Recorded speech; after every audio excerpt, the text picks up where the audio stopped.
membre de sa famille. Pourquoi? Parce qu'elle t'a dit j'ai mal à l'épaule, tu n'as pas regardé.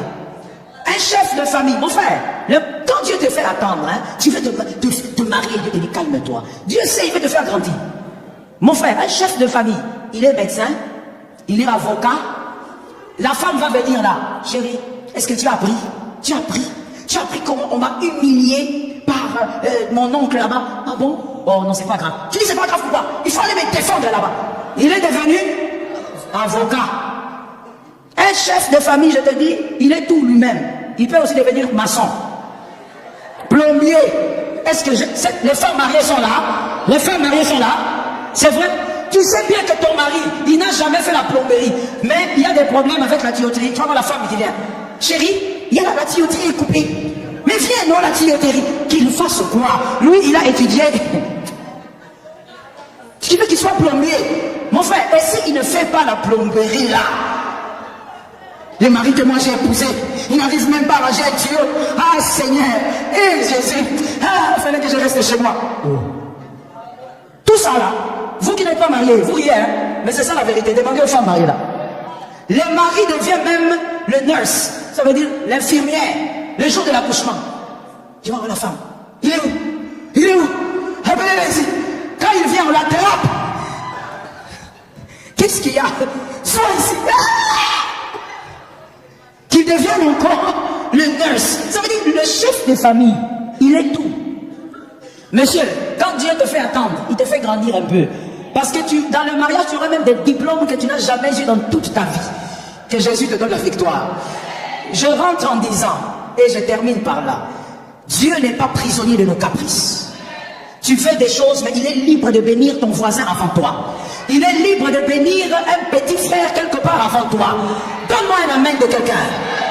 Écoute cet exemple, que ça te choque et que ça reste gravé dans ton esprit. Dans Genèse 17, 24 à 26. Genèse 17, 24 à 26. Dans Genèse 21, 5. Genèse 21, 5. Les deux versets s'accordent pour dire que lorsque Abraham a eu Isaac, Ismaël avait 14 ans. 14 ans. Lorsqu'Abraham a eu Isaac. Alors que, lorsque Sarah est allée dire à son mari, prends la servante. On a pris la servante, Ismaël est né. Mais Dieu pouvait aussi dire, ah, comme Ismaël est né comme ça, on risque de croire que j'ai, ou pire encore, j'ai échoué. Mais Dieu n'est pas, oh mon Dieu, hein, gloire à Jésus parce qu'il est Dieu. Jésus est imperturbable. Jésus est imperturbable. Il est sur le trône, fais ce que tu veux, c'est que lui il a dit, il va le faire selon l'agenda. Dis-moi, il va le faire selon l'agenda. C'est pourquoi j'étais souvent choqué en disant, Dieu ne va pas exaucer tes larmes qui coulent beaucoup là. Il va suivre son agenda. Dieu ne va pas exaucer tes caprices, il va suivre son agenda. Ismaël est né. Dieu n'a pas dit, bon, je vais maintenant donner à Sarah, sinon on va croire que j'ai échoué. 1 année, 2 ans, 3 ans, 4 ans, 5 ans, 6 ans, Jésus est imperturbable. 7 ans, 8 ans, 9 ans, Jésus est imperturbable. Les hommes pouvaient dire, ah, Sarah avait raison, regarde comment l'enfant a grandi. Depuis que Dieu avait dit, la promesse n'est pas arrivée, Sarah avait raison. Même quand les hommes disaient, Sarah avait raison, Jésus est imperturbable. 12 ans, l'enfant ne vient toujours pas. 13 ans, l'enfant ne vient toujours pas. Toi qui penses que Dieu va agir parce qu'on te critique, sois délivré de cet évangile diabolique.